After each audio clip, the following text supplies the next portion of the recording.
புரட்டாசி மாத ஸ்பெஷல் பெருமாள் கோவில் தயிர் சாதம் செம்ம டேஸ்டியாக இருக்கும். இதை பண்ணுறது ரொம்ப ரொம்ப சுலபம். டேஸ்ட் அட்டகாசமாக இருக்கும். அருமையான ரெசிபி, யூஸ்ஃபுல்லாக இருக்கும். மிஸ் பண்ணிடாதீங்க.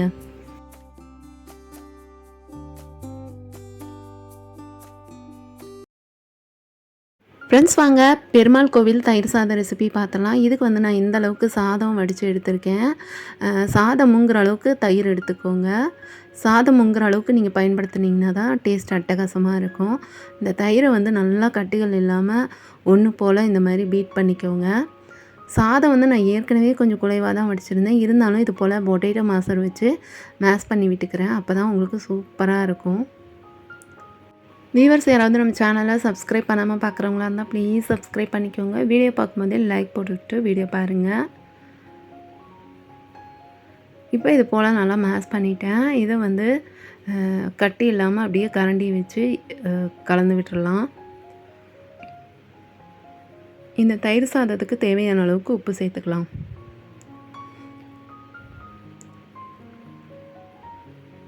நம்ம பீட் பண்ணி வச்சுருக்க தயிரை கொஞ்சம் கொஞ்சமாக சேர்த்து மிக்ஸ் பண்ணிக்கோங்க.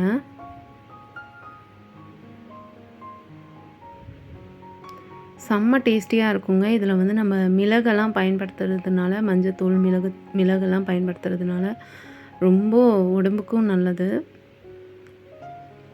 நான் தாளிக்கிற பொருள்லாம் என்னென்னு தாளிக்கும் போது சொல்கிறேன், என்ன அளவுன்னு சொல்கிறேன்.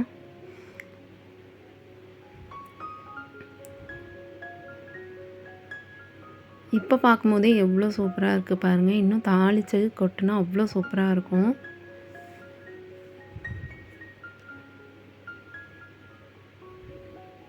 நல்லா க்ரீமியாக செம்ம டேஸ்டியாக இருக்குங்க இந்த தயிர் சாதம்.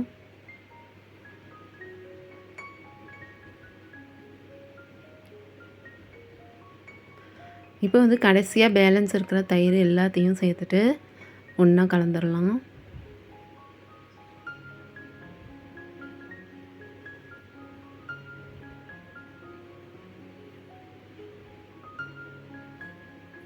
இது போல் நல்லா நான் கலந்துட்டேன்.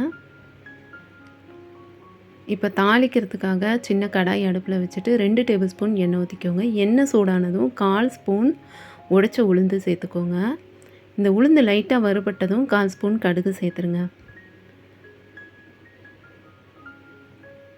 கடுகு பொரிஞ்சதும் 1/4 டீஸ்பூன் ஜீரகம் சேர்த்துக்கோங்க.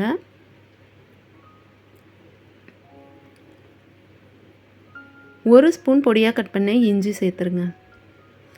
ஒரு கட் பண்ண பச்சை மிளகாய், ஒரு கிள்ளுன வரமிளகாய், ஒரு கொத்து கருவேப்பிலை சேர்த்துக்கோங்க.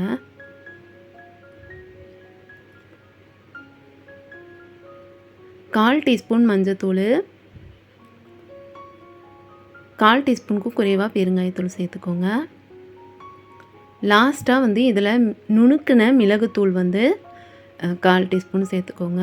இது வந்து ஒன்றும் பாதியமாக நுணுக்கிக்கோங்க. மிளகு வந்து பவுடராக இருக்க வேணாம். இப்போ வந்து இந்த தாளிப்பை தயிர் சாதத்தில் சேர்த்துட்டு நல்லா கலந்துருங்க. இதில் வந்து பொடியாக கட் பண்ண மல்லித்தலை சேர்த்துட்டு ஒன்றா கலந்துருங்க. சப்ஸ்கிரைப் பண்ணாமல் பார்க்குற வியூவர்ஸ் ப்ளீஸ் சப்ஸ்கிரைப் பண்ணிக்கோங்க. வீடியோ பார்க்கும்போது லைக் போட்டுவிட்டு வீடியோ பாருங்கள்.